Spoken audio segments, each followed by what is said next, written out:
अस्सलाम वालेकुम प्यारे बच्चों और उर्दू सीखने वाले अजीज़ तलबा और उर्दू सीखे में आप सबका इस्तकबाल है।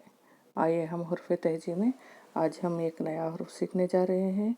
हुर्फ़ है सीन। हुर्फ़ है सीन यानी यस, जो अंग्रेज़ी में एस की आवाज़ होता है स, तो सीन का आवाज़ भी स होता है।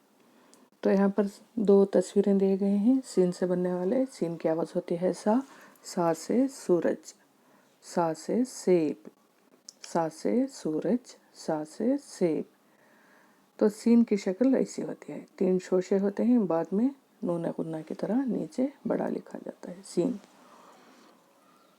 सीन से बनने वाले दीगर अल्फाज हैं साग, सूरज, सात, साथ, सेब, साल, सरू।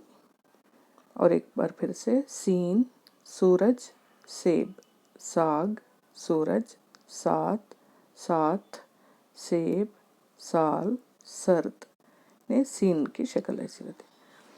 लिखने की मश्क में आपको यहाँ पर सीन लिखना है, यहाँ पर भी सीन लिखना है।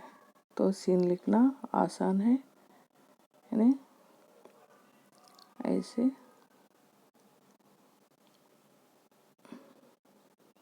सीन,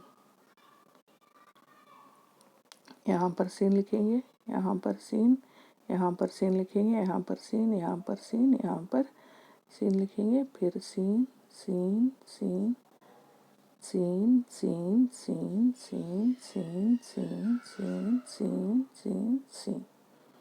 ओके, सीन लिखना आसान है बेहद। और अगर लिखना रहे तो 1, 2, 3 शोशे लिखेंगे, बाद में सीन। ओके, लिखने की मशक कीजिए, हुर्फ़ तहजी सीखिए। अगर हुर्फ़ तहजी सीख गए तो उर्दू पढ़ना लिखना भी बहुत आसान है। मिलते हैं अगले वीडियो में। अस्सलाम वालेकुम।